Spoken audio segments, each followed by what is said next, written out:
Okay, ladies and gentlemen, good evening, and being 7 o'clock, we'll make a start. A warm welcome to those attending and also to our viewers watching live on the Council's YouTube channel, Hillingdon, London. This is a meeting of the Residents' Education and Environmental Services Policy Overview Committee. My name is Councillor Wayne Bridges and I'm the chairman of this meeting. The key role of this committee is to monitor the performance of local public services within its remit and to hold in-depth reviews on topics of resident interest. We engage with a range of external witnesses in our activity, which can include community groups, residents and subject matter experts. Where we identify areas for change or improvement, we make recommendations to the decision-making cabinet. Details of the business to be considered today is shown on the agenda, copies of which are available in the room and also accessible on the YouTube underneath the broadcast. For those present in the room and intending to speak, please note that you will be filmed and any statements you make will be recorded and made public. For those in the public gallery, you will not be on camera. A reminder to councillors, officers and those speaking today that you should turn the microphone button on when speaking. This will ensure that you can be heard in the room and by those watching online. I will go around the table this evening to introduce the people present. To my right is Councillor Tuckwell, Councillor Rodriguez, Councillor Morgan, Neil Fraser, Democratic Services Officer, the Labour Lead, Councillor Sweeting, Councillor Mavers, and Mr Tony Little, the Educational Representative, and we also have officers from the Council this evening to give presentations. A few housekeeping rules before we go on to the main agenda. We are not expecting a fire alarm this evening. However, if one does sound, please follow the officers to the fire exits and out of the building to the designated meeting point, which is the Civic Centre forecourt. Mobile devices to be placed on silent or switched off, and feedback forms for the public are available through the clerk. With that said, we start with apologies for absence, please. Thank you, Chairman. Apologies from received from Councillors Kaufman, Markham, and Radia. And we have no substitutes. Any declaration of interest in matters coming before this meeting? No. I can confirm that all business this evening will be discussed in part 1, which brings us on to item 4 to agree the minutes of the previous meeting, pages 1 to 8. Are there any comments or questions, Councillor Sweeting? There are a couple of items pending, Chair. Okay. One was from page 1, which was regarding the 2.5 million for youth services and where that would be spent. If you remember, I did say, would I put that in as a members' inquiry, and you said no, that it would come as a committee item. And I know from information received yesterday at the planning committee that the possibility of a new site for the youth club was, which was mentioned in the officer's report, is not now an option. So knowing where that 2.5 million is spent, and I think it's going to be over several financial years, would be useful, please. And we still have no answer concerning the SIL issue. I've spoken to the Labour lead and he says that the issue of SIL by ward came up at executive scrutiny. So can I ask that maybe an officer from a Democratic Services would look at the minutes of the executive scrutiny to see in fact whether that's been noted? I do sit on that committee, Councillor. I believe Mark Braddock is the Democratic Service Officer on that committee, so perhaps if you can deal with him, Neil. Yep. Councillor Morgan. Thank you very much, Mr Chairman. I know that the issue about SILs actually came up at Major's planning last night as well, so I think it's been attacked at that angle as well. Okay. Thank you. Are those agreed? Thank you. Item 5 is the Standards and Quality in Education in Hillingdon 2018 to 19. Welcome to our officers here this evening. I understand Renee and Naveed, you'll be leading on this, so whenever you're ready. If okay, I'll give a brief introduction. Yes, of course. And then and I'll invite Naveed just to say a few points on some of the report and then questions for the committee. So thank you. What you have before you is the Standards and Quality in Education report 2018-19, and it's effectively an annual report on the sort of standards, progress, attainment across education services in Hillingdon, and includes information about progress and attainment across the key stages, each of the key stages, as well as information about particular cohorts, children with additional needs, and also includes information around exclusions as well, and the performance attainment of children looked after. So if I give some very, very brief headlines, and then I'll invite Naveed just to maybe pick out some highlights from the report. So I think one to note, and Naveed will expand on it, is around the early years foundation stage, where committee will note that we've actually continued to perform very well in that area, above the London average, which tends to be the harder test actually. And that wasn't the position we were in some 6 or 7 years ago. So we've really turned that around. And what that effectively means is that the young ones, the little ones, as they come into education, do very, very well, and that they get a good start before they actually start their sort of mainstream education, so to speak. Key Stage 1, we're pretty much at the London average, and it's not a too dissimilar picture for Key Stage 2. Slightly, performance does start to tail off a little bit when we get into Key Stage 4, but we're still above the national average, and Key Stage 5 has always been a bit of a challenge for us in the borough, but we have seen an improvement over the last year, and it's certainly one of our priority areas, which committee will note from the school improvement strategy that was presented last time. So if I maybe just ask Naveed just to pick out, dive into some of the detail a little bit more, and then we'll invite some questions from committee. Thank you very much, Dan. So the panel would have received the report, and as Dan said, it picked up performance for the 18-19 academic year. Just to kind of touch on some of the key points then, so as Dan mentioned, in the early years phase, overall attainment rose again, and there's a really close working relationship the council has with early year settings, and that collaborative work is really yielding some positive improvements. And what's particularly pleasing is that all our early year settings were rated either good or outstanding by Ofsted, and that figure is above the national average and the London average. In the primary phase, the message is really one of stability. The borough remains in line or above the national average across all the measures. The progress scores for Key Stage 2 reading, writing and maths, i.e. the additional value that our schools bring to our children, is above the national average, which is again pleasing. At Key Stage 4, the message is really one of stability, and as Dan mentioned, we are above the national average at that particular phase. And the post-16 really continues to be a key area of focus to us. We have seen some improvements over the last year, but performance is still below the national average, and I know that's a focus for colleagues. Just moving on to overall Ofsted ratings, so the paper picks up on those. For 17-18, our percentage of good and outstanding schools averaged 91.3. This has actually dropped in the last 12 months to 88%, and that follows 5 schools who, when had an Ofsted inspection, were downgraded in their overall assessment. One of these schools is subject to intensive intervention by colleagues.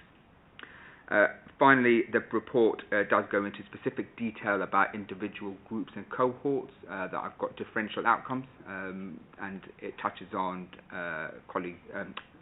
pupils from a SEND background, children that are looked after, and also kind of a BME.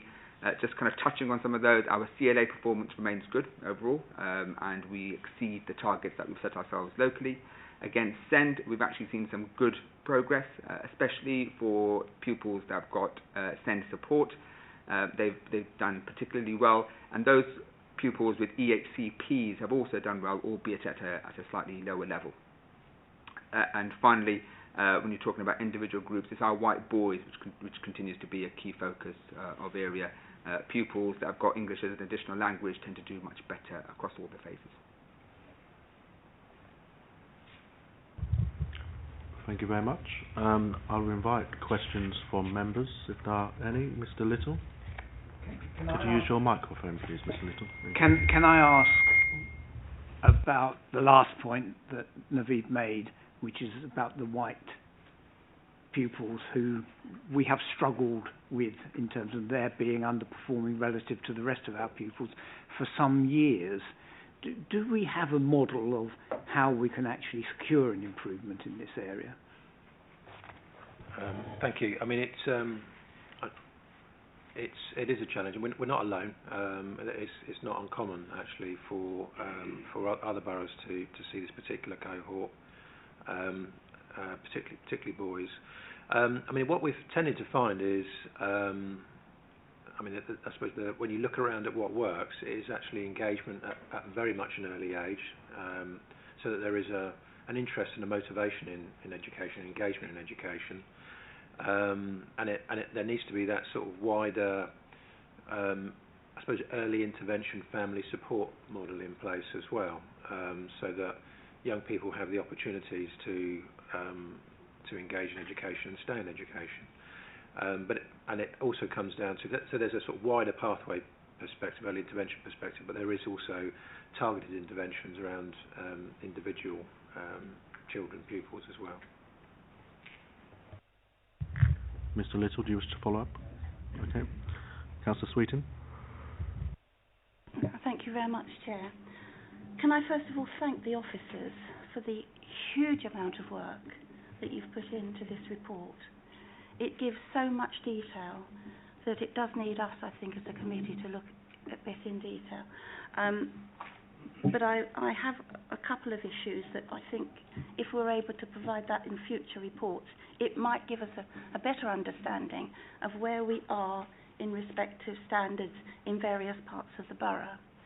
Can I also say that, yes, it's good that we do note national, where we compare nationally, but what's so important is that we look at where we are based on our statistical neighbours and where we are in London boroughs. And really the national figure is a bit sort of something that is not exactly helpful, I think, in this respect, because it's Ofsted that will be comparing us against our statistical neighbours and other London boroughs. And I agree with you that we're doing very well in the early years. That's a good story. But I do think that in Hillingdon our results in various key stages are actually levelling, and others are passing us by. And now we've got the issue that we've got a drop in the percentage of schools that are good or outstanding. And so I would like to know a bit more about what we can do to identify the areas of the borough where there seems to be a cluster of schools or individual schools that are not achieving all that we would like them to achieve. And that may well give us an in how we can support maybe that area of the borough or that cluster of schools. I know the work, tremendous work that officers are doing, and I'm really not downplaying the work that our schools are doing and the work that officers are doing. But really, are we pleased that we are, each time 7th out of 11th of our statistical neighbours, 27th out of 33 London boroughs? This is at Key Stage 1. And so we're doing so well as the youngsters start our school, but things are not as good. And I hate to say this because I'm a teacher myself. I'm still a teacher. Once a teacher, always a teacher. And at Key Stage 1, for example, it would be interesting for us as a group to look at each of these key stages to see, can we learn about what's happening here? So I do ask, possibly, for next report, that we look at particularly the primary, let's put it as primary, and see, we do our planning in the 14 education planning areas, and we're happy with that. Let's see where we are with the results of schools in those planning areas, because what I think is happening, possibly, and I know in my area, is that we're not capturing some of the youngsters that are coming into schools that have got, I would have to say it, baggage, I suppose, needs that are outside the school. And so what can we learn from other boroughs, our statistical neighbours, that are in much more deprived areas than we are, that we can capture really some good practice there? And I really am not downplaying all of the really great work that Hillingdon has done and Hillingdon schools have done. But I do think we need to say that, Key Stage 2, we're levelling there as well. We're not matching, You know, we shouldn't be 8th or 9th out of 11 statistical neighbours. We really shouldn't. And when it comes to, I mean, one thing when I've been looking through, when it comes to secondary as well, you know, we're not even matching national averages there, and that really is something that we should be very concerned about. So, is it possible, through you, Chair, that we can just look at each of the stages if we've got time? I know that, you know, time is of an essence, it's 15:15, but it would be interesting to see whether we can learn about what's happening in each of these areas and what we can do to help in trying to improve what's going on in our schools and in each area of our borough as well. Thank you. Before I go to Councillor, do you wish to comment at all, Dan, or any officers?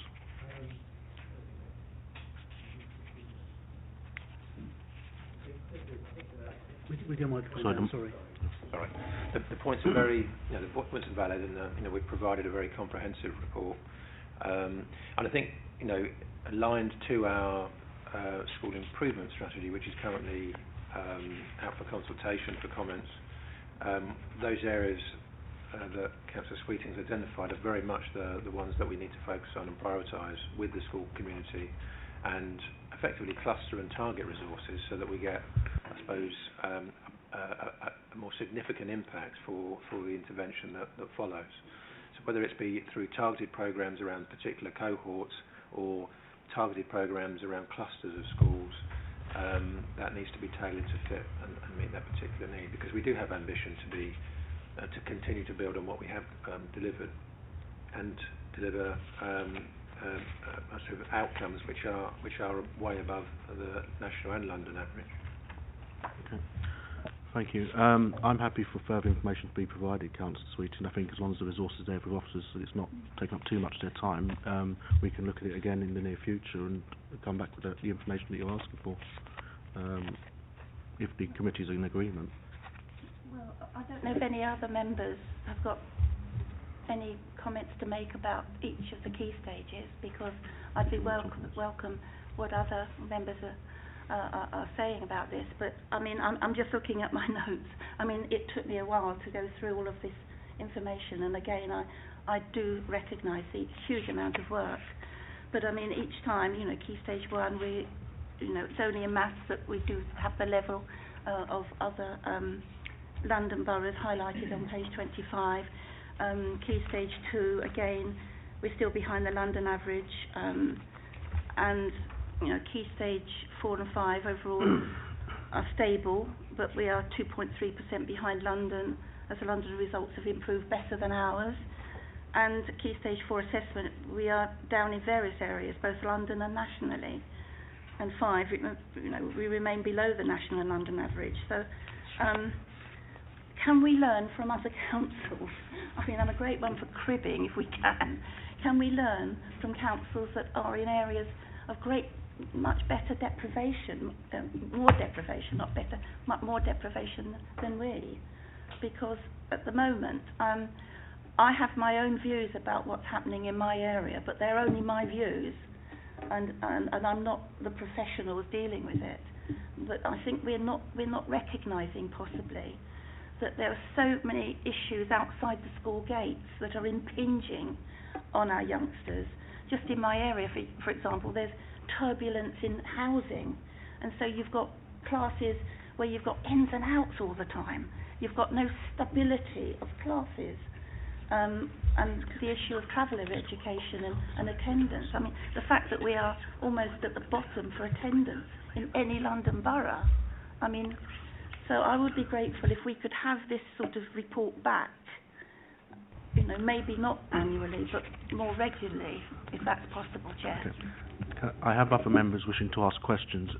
Councillor Morgan wanted to ask something in relation to the question you have asked. To move this forward, I'll ask the clerk to liaise with the officers. If you can provide more information on what the details you require, Councillor Sweeting, and we can work on it outside meeting and bring it back at the next meeting as an action point and report back, if that's okay.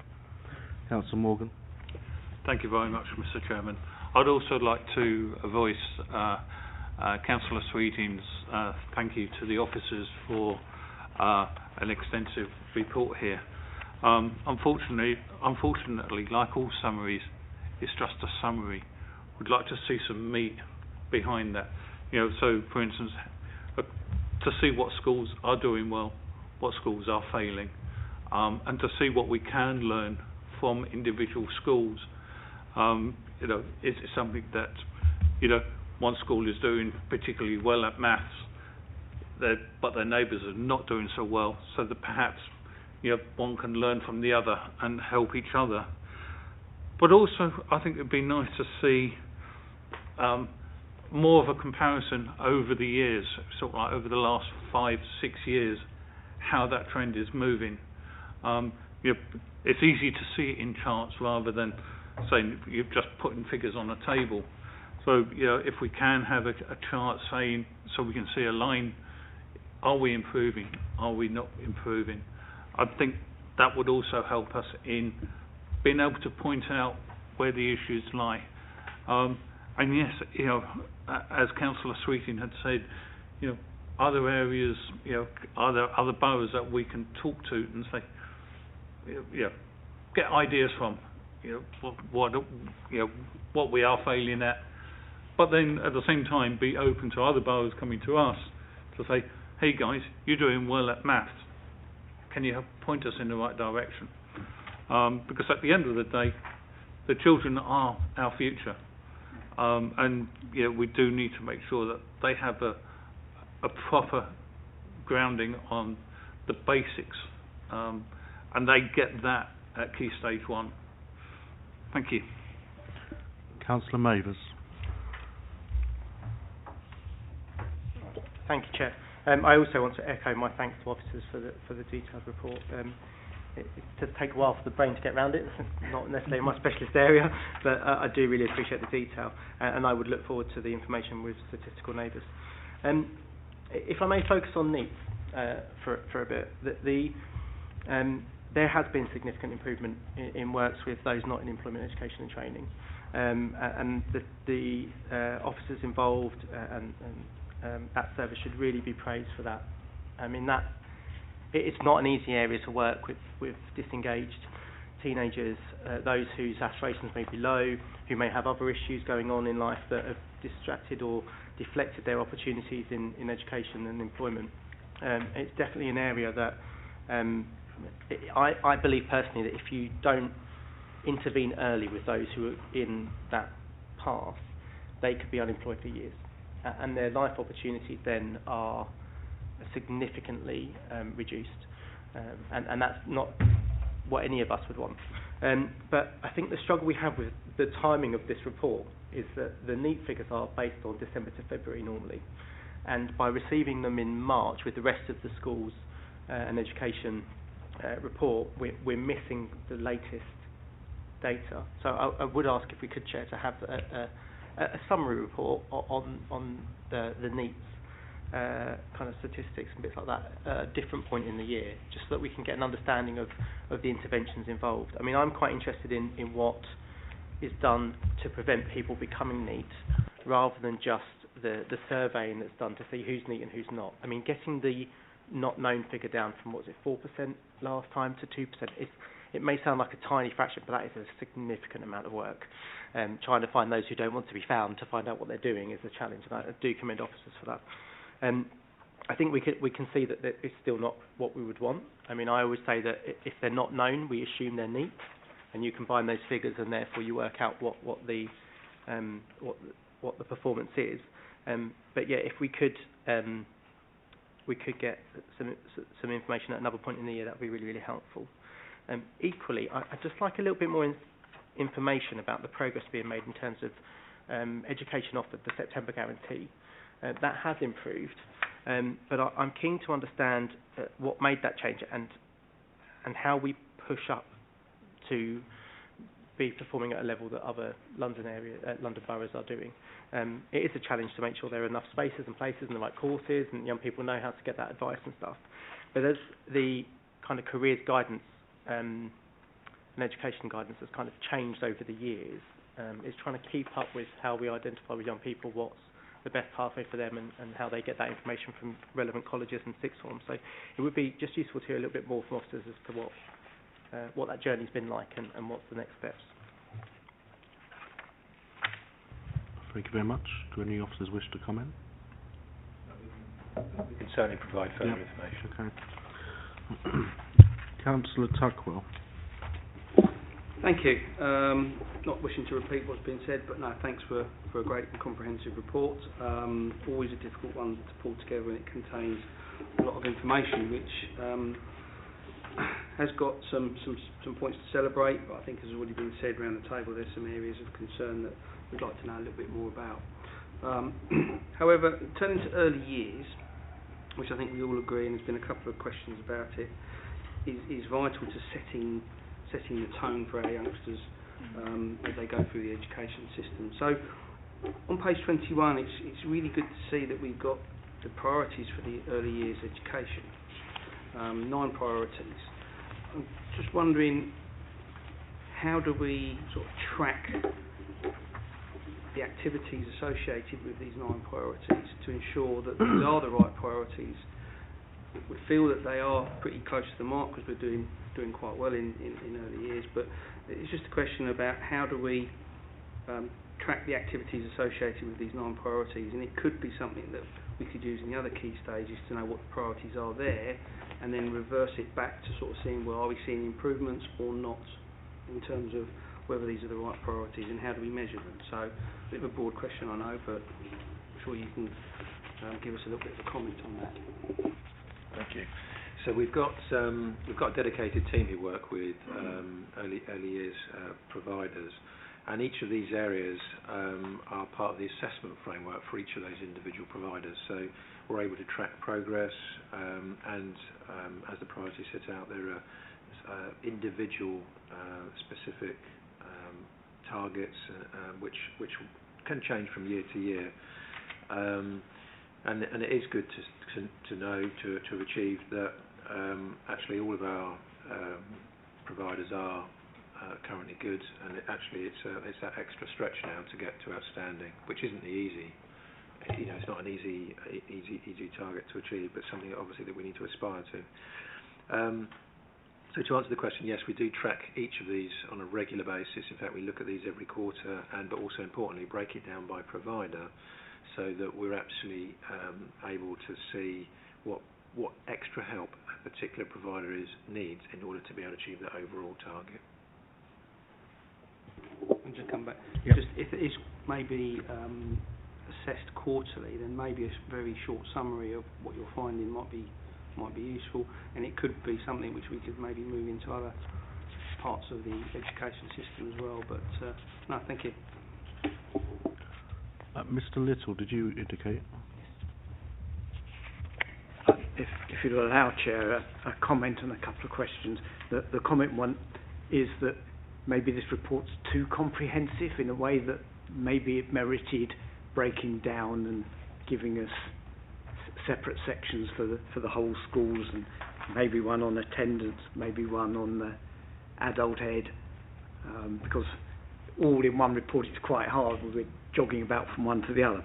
The questions, the 2 questions. One relates to reading. On page 26, you talk about having got an improvement in reading the previous year, but then a drop off again.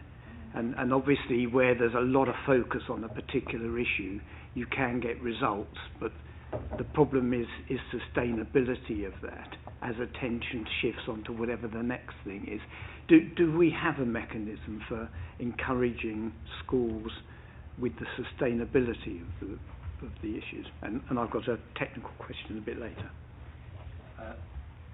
So in response to that particular question, we do. I mean, as you can see from page 26, I mean, we tend to focus with a cluster of schools or across schools on a particular area that needs improvement.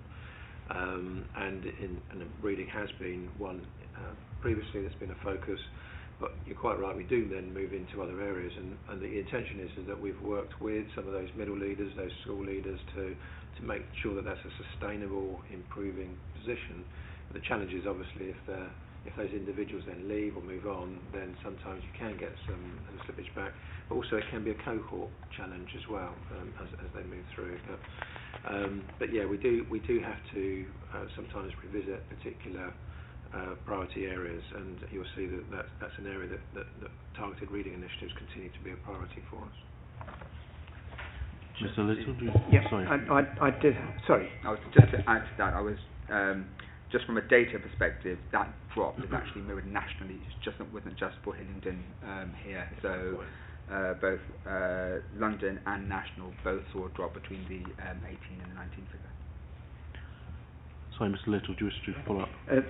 No, my final question was in relation to page 65. At the bottom, you've got key stats. And the first two bullet points, one says there's a 75% decrease in the total number of primary placements by the in-year fair access, but then the next one says a 63% increase in total number of placements, but it doesn't qualify where. So do we know what that relates to? We'll get that clarified. Thank you very much. And Councillor Sweetin. Thank you. Can I go back to the SEND part of the report? The report suggests that the service is improving, but you will be aware that it's had a complete reorganisation during 2019, and I think the service is only now just coming together. And this has caused some significant delays in delivering education, health and care plans, and in fact in answering queries from schools, and there have been some delays in providing suitable places for SEND children. Now I would ask a couple of questions about that, if I may. First of all, a couple of my residents are wanting to know when their SEND children, their education, health and care plan children, are going to be allocated their secondary place. Also, the report doesn't seem to compare us with our statistical neighbours and other London boroughs in that part of the report. And I think because we've got a new team that's just sort of embedding, I suppose, it would be good to have a progress report on how they're doing, and reports from school on how the new strategy is working for them, and how far the SEND priorities listed on page 49 have in fact been delivered by the end of 2020. So I have concerns about SEND. Before though that, I wanted to say thank you very much to the visual school. That is a good news story, and I meant to say that first, but the issues on SEND do concern me, because I've had more concerns from residents on this issue of education, health and care plans than a lot of other education issues that have come my way. Do officers wish to comment? No, thank you. We've noted the comment. Councillor Mavers. Thank you. I just wanted to look at admissions. I know we talk about admissions a lot here, and it does look like it's been managed, although quite a tight managing, no doubt, and it will likely improve as people, confirm their places. What would have been really useful is the table of preference, who got their first, second, third, fourth, fifth, which we had last year, just to see how many people are receiving their first preference, and if that's, because we have seen over the years that less people, small percentages, but the first preferences have been harder to achieve every year, with the pressure of numbers and the needing to increase here and there to deal with the pressures of that bulge of primary now coming secondary. But just if there are any comments on just how parents have found this process of getting their preferences, have there been any raising complaints or not? I'm sure you're improving the customer journey for parents all the time, but it is quite an anxious time for our resident parents who are residents who are parents even, when it comes to school admissions. So the more that we can do to reassure them that there are spaces, that not only that, but preferences are, always looked at, always reviewed, it would be useful. Thank you. Thank you, that's noted. Thank you very much. I did ask about school places for secondary places for those that have got education, health and care plans, because I think they were supposed to get that information in February, and parents are still waiting. We'll need to get an update from the SEND team, but we can provide that to committee. Okay. Time is moving on, so we'll take one last one if we... Councillor Morgan. Thank you very much, Mr. Chairman. Page 59, the permanent exclusions. Whilst everything else we've been looking up to 2018-19, this stops at 17-18. Didn't we have any exclusions? If so, fantastic. Or what's happened? So this is published data that's drawn from the published statistics on the national website. So that's the last available information that's provided. And to finish our questions, Councillor Sweetin, go ahead. I do have concerns about the unfilled places that we have got in our Year 7, especially in the south of the borough, which I believe, by looking at the information I've been given, there are currently only 91 unfilled Year 7 places, the majority of which are actually in the north, in Hayden, where the bulge classes have really not been taken up. And so we've only got 0.75%, 0.75% of unfilled Year 7 places in the south. And this, even though there were 552 children that went out borough from Hillingdon School. So I would like your comments on the concerns that I have for my residents who are not getting their children in first preference, because of the tightness that there is in Year 7, especially in the south of the borough. Thank you. I mean, it's always a careful balance between, I suppose, economics, oversupply, and making sure we get a very, very high first preference, I suppose, percentage for parents in their school place, versus having very little room for the manoeuvre. But what I would say is, and the pattern previously has shown that the number of pupils that receive an offer on National Offer Day at secondary will tend to go down, and that's because the figures that Councillor Sweeting has is that snapshot point in time. What we're going through, and I think it might be Monday actually, was the deadline for parents to confirm their acceptances or declines. And what we do see sometimes is that some parents will be holding more than one offer, or alternatively they may make their own alternative arrangements, such as their child, they have an offer from an independent school and they decide to take that offer and decline the state-funded school offer. So we do tend to see, it's almost like a peak at National Offer Day, and it will tend to drop. But that said, we've also got late applications to process and then late in-year applications that do proceed. So we're very mindful of what the current position is, and it will continue to change. Thank you. Do you have a follow-up?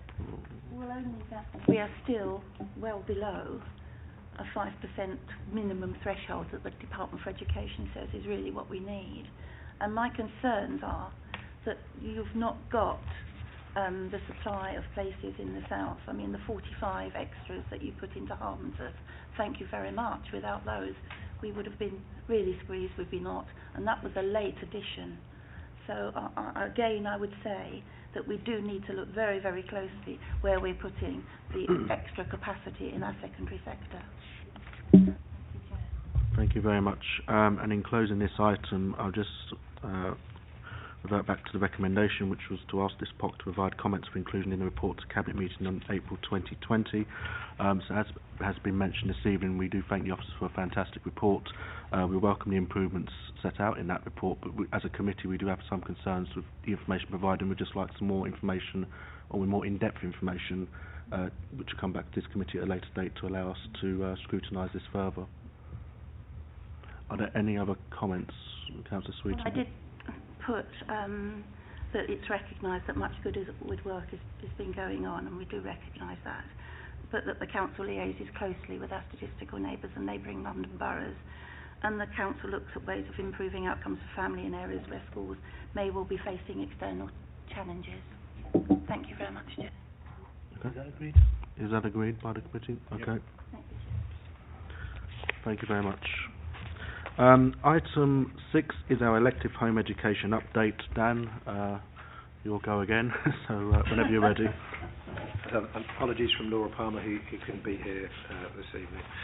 So now I believe this committee's had previously had updates on elective home education, and so just to sort of, I suppose, set the scene, and this is where parents and carers can exercise a right to educate their child in a non-school setting. So they can, in other words, they can remove their child from school and elect to educate them in a different way, which can include at home or some other arrangements. So I think it's important to hang on to, I suppose, is what, on page 74 is what are our responsibilities, but also what are our limitations as a local authority, which is important to note. And it sets out right at the top of page 74 that parents have a legal right to educate their child at home and are not required to have any qualifications or training to provide their children with a suitable education. There are other considerations as well that obviously the parent can make the decision to home educate, and there's a process to go through where the school completes notification to the local authority.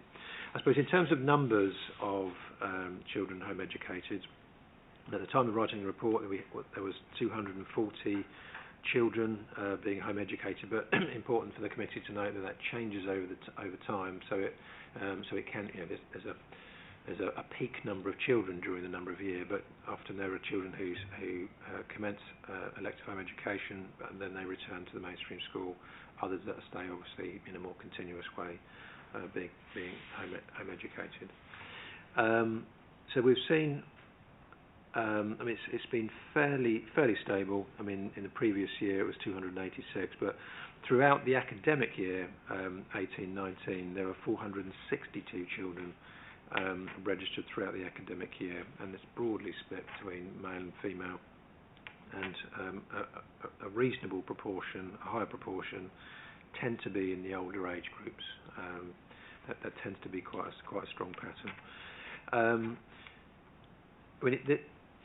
You'll also note that there's a sort of mixture of reasons why, where we do have the information, a mixture of reasons why parents elect to home educate their child. Sometimes it can be done for very short-term reasons, like, for example,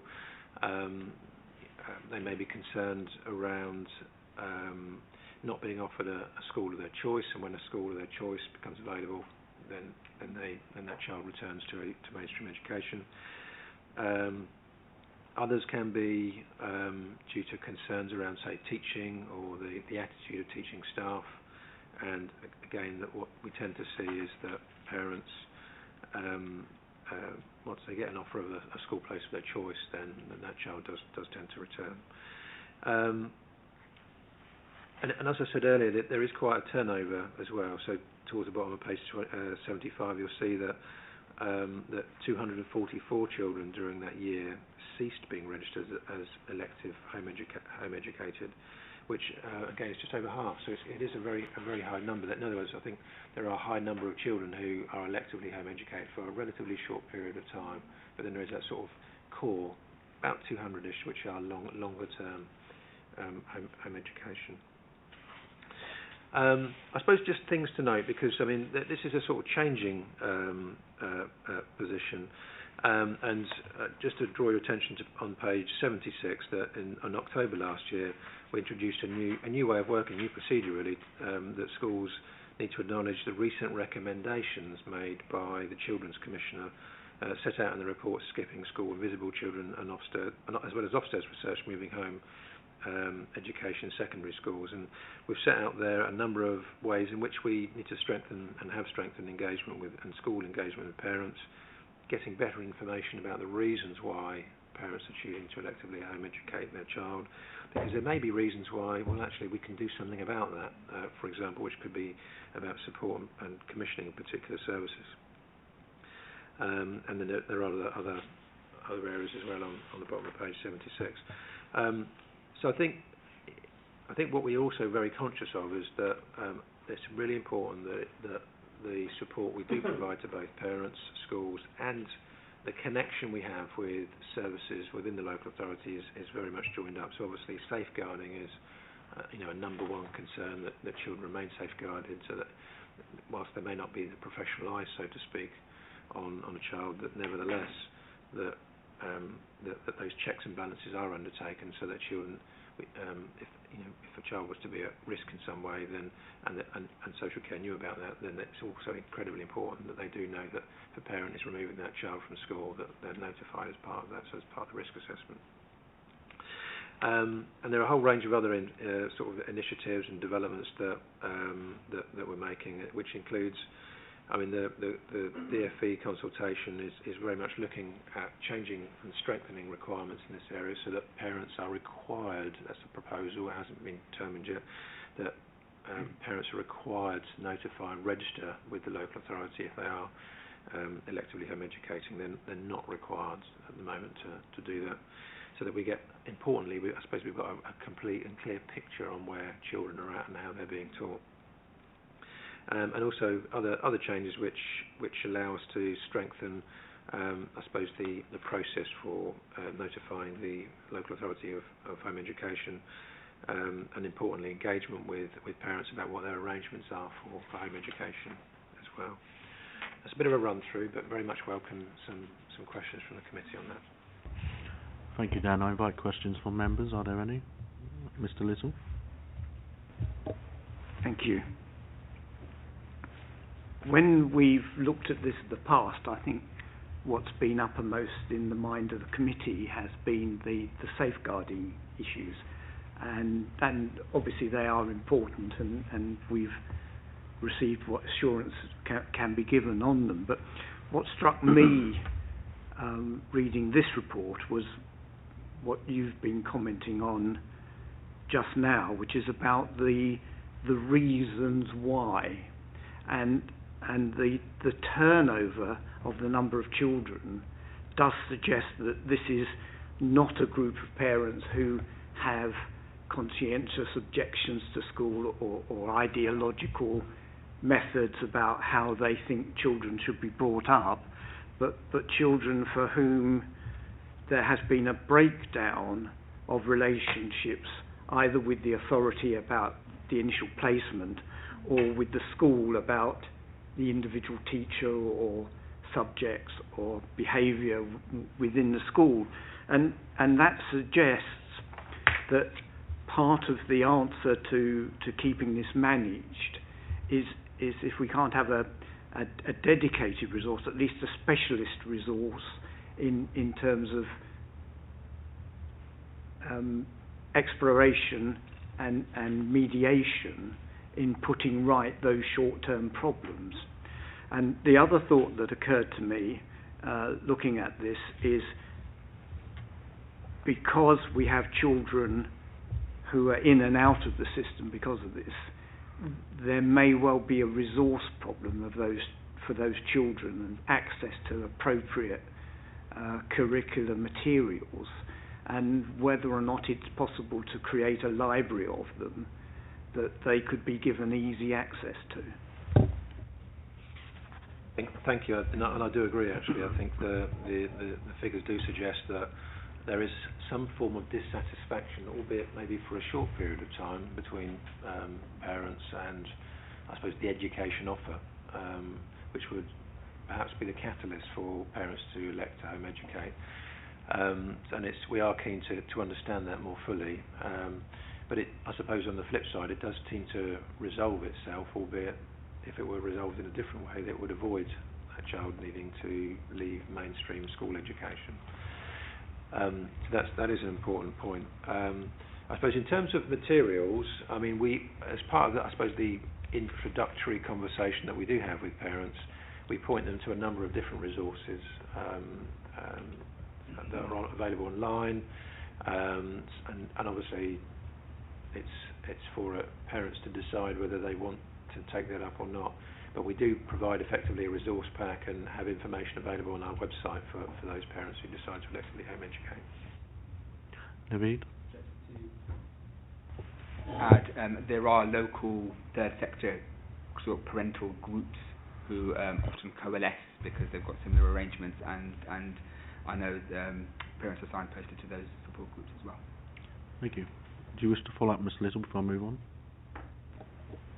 Do we know whether the parents going through this process cluster around particular schools, or is it fairly evenly distributed? It's been a little while since I looked at it, but from memory, I think it was fairly evenly distributed. It wasn't a particular, geographical concentration. It did tend to be fairly evenly distributed. Councillor Morgan. Thank you very much, Mr. Chairman, and the officers. Thank you for the report. I am concerned with the 60% of the children that have been removed. The parents have not given any indication why. Yes, it could be not getting on with the teachers or whatever, or could there be a particular section of our society, the travellers or something like that, where they've gone from one area to the next, so they're taken out for a few weeks and then into the next school. It would be interesting to try and get a breakdown of these figures to see, well, where is it that is it us that's failing? Is it the school that's failing, or is it just purely the people are moving from one area to another? But at the same time, I do think that we're failing our children if we're not following up on our care for them. Whilst they're at school, if there's bullying or something like that going on, even if it's at home, the teachers are trained to be able to start spotting that at an early stage. If the child is taken out of school, that protection is lost. So I think we do have to look at other ways in able to protect our children going forward. And I don't know if you have any ideas on how we can do that. I think in response, I think what's important is to try to understand in a more granular way, and it does require engagement with parents, is the reasons why they electively home educate. Because I think if we know the reasons, often we can probably see where the solution may lay. And behaviour management in school is one example where the parent may feel that the school is not managing a concern around bullying, for example, and decides that the only way it can be resolved to protect or safeguard their child from bullying is to remove them from school and find an alternative school place. So there are, but it's about getting to the heart of that particular issue, or it can be, alternatively, it can be a preference for a school, and they haven't received a school of their choice, and they effectively have their child in the waiting list of that alternative school that they want, and in the interim they electively home educate, and when an offer comes up then their child returns. So there can be a whole different mixture of reasons, but you're quite right. If one understands what the reasons are, then often you can find the solution. Yes. Would you like a supplementary? No. Okay. Councillor Tuckwell. Thank you, Mr. Chairman. 400 plus youngsters not in a school place is quite a big number, I think. And the report talks around the revolving door, so I get that it's a consistent, constantly moving situation. Safeguarding is my big worry here in terms of making sure that the youngsters aren't put at risk or alike. But I think it would be useful, and I think it's been mentioned, it'd be useful to have an updated geographical split so that we could see whether or not there was any concentrations of this, whether it's associated to a particular school or a particular part of the borough, or if it's evenly spread, you know. The other point I'm interested in is, and I think you mentioned it earlier, Dan, is about the age ranges here. Is there a particular age range which is more prevalent here, or is that a split? It can certainly be. It can certainly change from one year to the next. But we tend to see, say in secondary, you tend to see it that it's the sort of older year groups, generally speaking. In primary, it tends to be fairly evenly spread. and again that can be for different reasons, which can be to do with sort of behaviour management in the school side, or it can be as a concern around SEND, etc. So yeah, there isn't a particular concentration, I would say. Okay.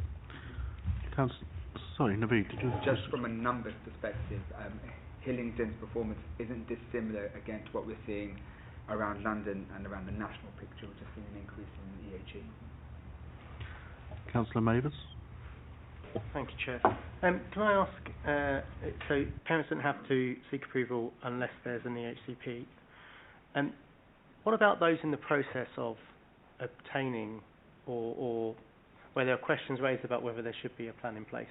And I assume that these figures don't include those where parents have chosen to temporarily take their children out of school because they don't feel the school is suitable for that child's need, because I suspect they'd be on roll.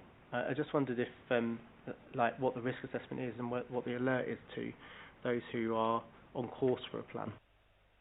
So with if a parent decides to remove their child from school roll, then we always talk to that, or that we would expect the school to notify us, the local authority, of that. That's part of our procedure.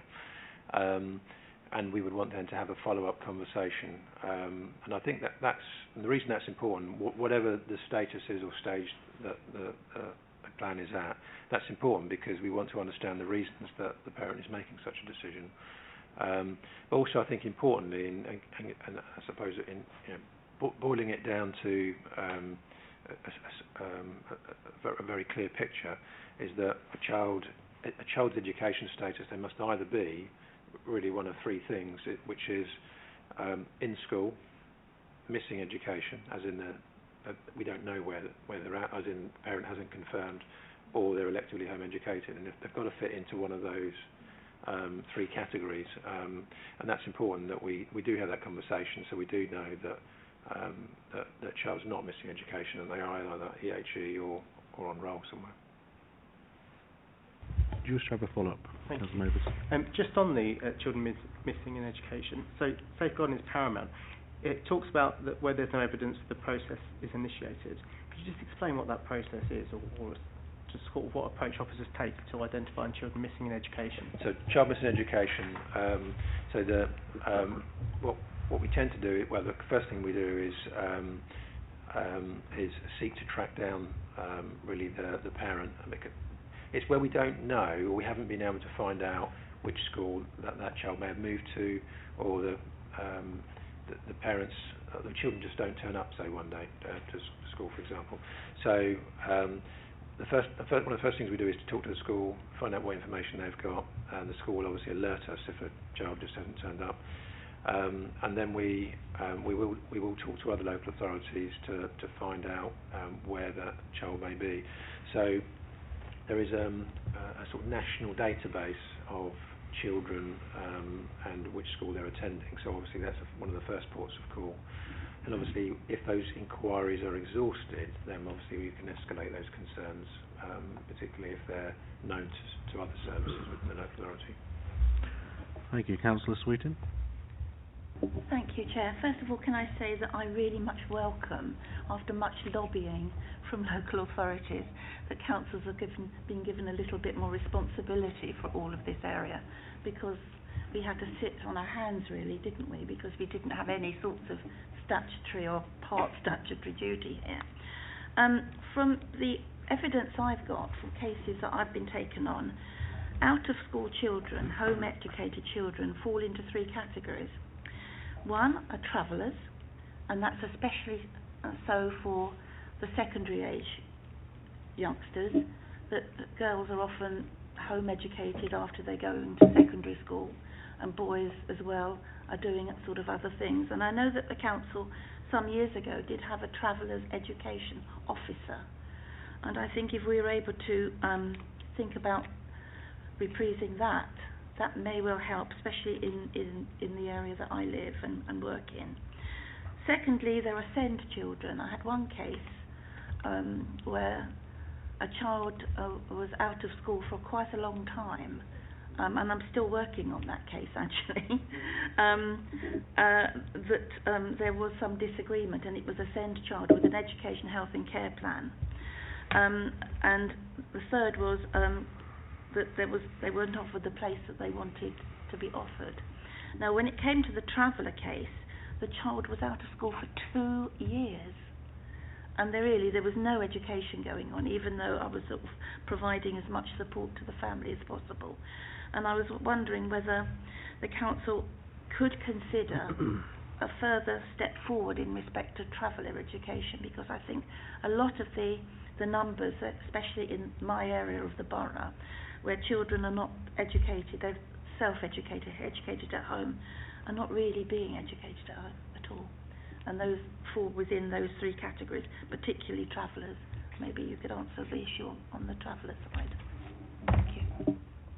I mean, we obviously, when we look at all EHE, all children who are electively home educated, then we part of our test is to establish what those arrangements are for home education, elective home education. But we very much rely on those concerns being brought to our attention, and because we don't have that statutory right to request evidence, for example, to put it in another way, evidence of the education that those children are receiving, unless specific concerns come to our attention. And you can imagine that, we could write to every single parent carer who is electively home educating every single year, and they could say, well, we're not obligated to provide you with that information, thank you very much, and goodbye. So, and that's the challenges that we face under the current arrangements. But we do hope that with the changes that come in, that which are subject to obviously finalisation, that we will have more powers to effectively check and test the education being provided. Do you wish to follow up, Councillor Sweet? Just a follow-up concerning traveller education. I mean, you did have an officer that was based in a specific area, in my ward actually, and that officer built up a very good rapport with the traveller community, and that really did make a difference, with one child actually getting to university, a traveller child, which was a real achievement. And I was just wondering whether we could look at that again, or maybe I could discuss with you that issue again, because this child that was 2 years out of school then finally got into school, and he was at sea, totally at sea, because 2 years is a long time for a primary age child to be out of school. Thank you. Thank you. Councillor Morgan. Thank you very much, Mr. Chairman. Okay, we've been assuming that it's the parents taking the child out of school, but what about where the child is actually looking after mum, dad, elder siblings, and so has become a young carer through no fault of their own? They're now saying, no, not going back to school, I've got mum and dad to look after. How are we picking those up? Because obviously, the parents haven't turned around and said, no, you can't go to school. It's the child that says, I can't go to school because mum's ill.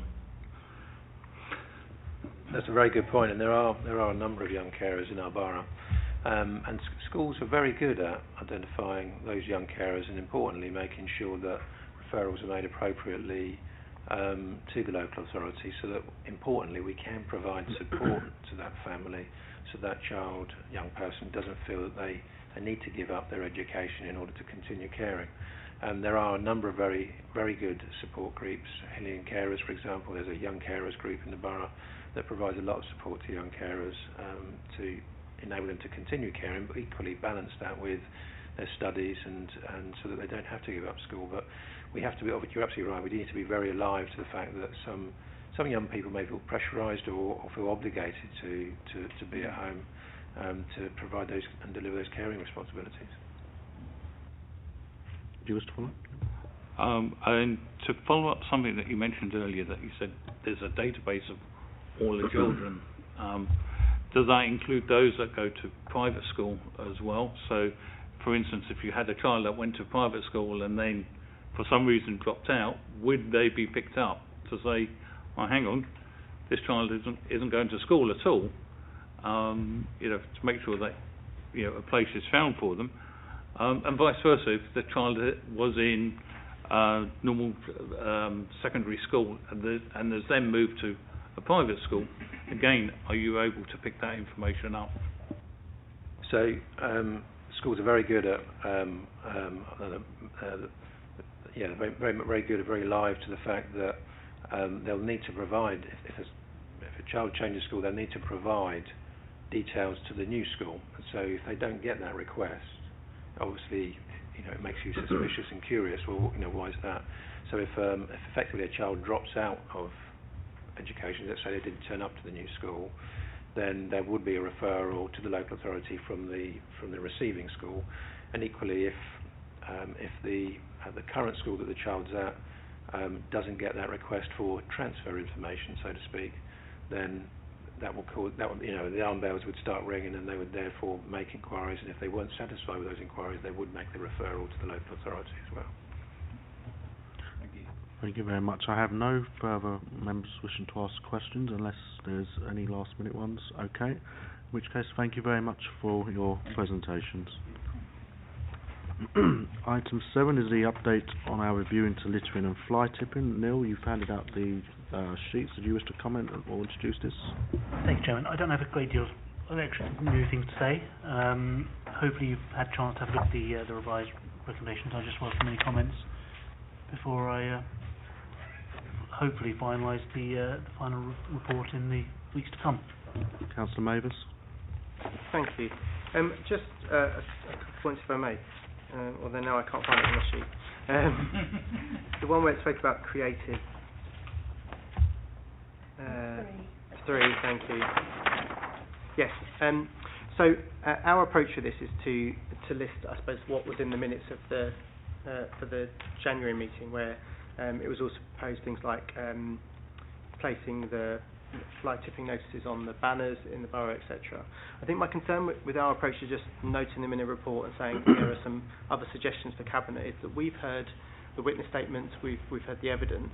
I personally would feel more comfortable if we at least said, and of these are the ones that we feel from the evidence we've heard would be most viable or successful, just to give Cabinet a lean as to which of these creative methods or approaches had our support, if that makes sense. Give them Cabinet a bit more wisdom.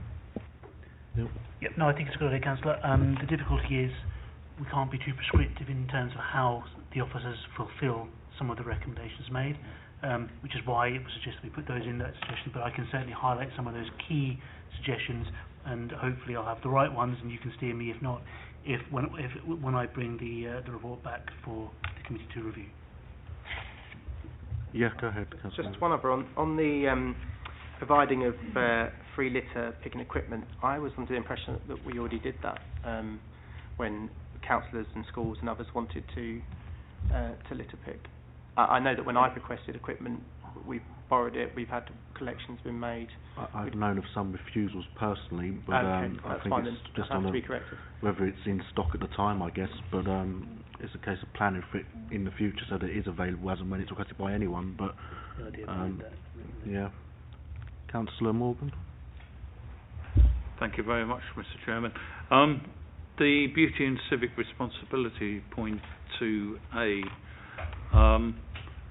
Unfortunately, we seem to have a lack of communication between departments on this. During my time as mayor, I was planting poppy seeds left, right and centre for one department of the council, only for another department to be going along a few months later with the grass cutters, cutting them all down. I do think that we do need to improve our communications between our departments, especially when a lot of time and effort is spent in finding areas, agreeing that this is where we want them, areas being prepared for the poppy seeds to be planted, and then as they start coming up, somebody along with a mower just chops them up. I would have thought it'd come under the same Department of Green Spaces, but we could perhaps find out some information on that, because I'm sure there's a nice green-fingered explanation for why they cut the grass and perhaps spread the seeds for or something, I don't know. But I mean, I think in terms of the report, Councillor, I think it's a great point. I'll follow up with the office and see how best we tie that in within those recommendations in the report. Okay. Thank you. Councillor Sweeting. We as a council have got lots of places under our control, and I thought that we could in fact put posters up regarding fly tipping in our libraries and other public spaces, and I thought that was just going to be quite a reasonable request. Is there a reason for that not being included? Well, it will be included, Councillor, in the report. It's just not specific in that particular recommendation. Specific for me. It was suggested that, again, I don't want to reiterate the same point, but it was a question of exactly how those poster campaigns would look and be addressed across the borough. Is really for the comms team following what's the word I'm searching for? Following instruction from that particular service area, and that's why it's not wholly prescriptive in the recommendation itself, but it will be within the final report. I don't know, there's sort of fly tipping issues relating to blocks of flats, putting facilities to collect rubbish, etc., on blocks of flats, because that's often where there are either houses in multiple occupation or there's blocks of flats where we have got large rubbish tips, let's put it that way, in areas abutting these areas. And I would have hoped that we could have put something like in respect of that in one of the recommendations, specifically on blocks of flats. Sure. I'll take another look at that. Thank you. Councillor Tuckwell. Yeah, thank you, Mr. Chairman. I've heard the comments, and I think there is a bit of nipping and tucking to be done on the recommendations, but I think they cover certainly what I can recall us having witness statements for. We can't cover everything, and we have to, as a committee, set the tone for the council officers to kind of put more meat on the bone and start to put these things into place. But I think certainly point 2, the issue about unique reference number for bins is a good one. It's about how that information is used to determine that resources are used or bins are cited in the right places going forward. And I do remember there was quite a debate around the use of language, whereas, and we know what fly tipping means around this table, but there was a big proportion of residents where they found fly tipping didn't mean anything, didn't know what it meant. If they put, don't dump your rubbish, it actually meant something. Fly tipping doesn't actually mean anything. So I think it sets the right tone. I think there's some nipping and tucking to put on this, but I'm happy to go with these, and I'm sure they'll come back in front of us for a final rubber stamp before it goes to the next stage. So I'm happy with it. Okay, I don't think there's any other comments. Is that Councillor Sweeting? Well, only that we might not have a meeting in April. So will it come back to us by way of emails or pigeon post? Yes. I was going to come on to that in the bit about the forward plan, but just to jump the gun a little bit, yes, you're right that the April meeting has been cancelled for now. In lieu of that, depending on what happens in terms of other future meetings, it may be that I'll be sending these things around via email for comment and consideration rather than as an actual meeting. But that is still to be determined. It's obviously still a moving picture at the moment. Yeah. Okay, thank you, everyone. We go now to our Cabinet Forward Plan. Are there any comments or questions? None from this side. Councillor Sweeting, do you have one? I just was looking at the Dowie Martyr School Ickenham one, which the Cabinet is looking at. Facilitate improvement works proposed for the school site. Putting my school places hat on, does this mean that Dowie Martyrs is looking at work that may well enable them to cease to have elasticated sides to their building, able to take extra numbers each year, because that can only happen for a few years. So it'll be interesting to know what actually that is all about. Can you find out, Neil? Yep. Yep. Other than that, yeah, okay. And our work programme, which has been somewhat disrupted given recent events, but obviously we can note them, but we'll take further instructions from the Democratic Service in due course as to what the plans are going forward. Yeah. And of course, any items that were scheduled for those meetings that end up being cancelled will be rescheduled for future meetings. Okay, that concludes our business for this evening, everyone. Well, thank you very much. Can I Sorry. thank you, Chair, for steering us through this year. If we don't meet again, I'd like to thank you Thank you very much. personally. Well, have a safe journey home and stay safe, everyone. Thank you.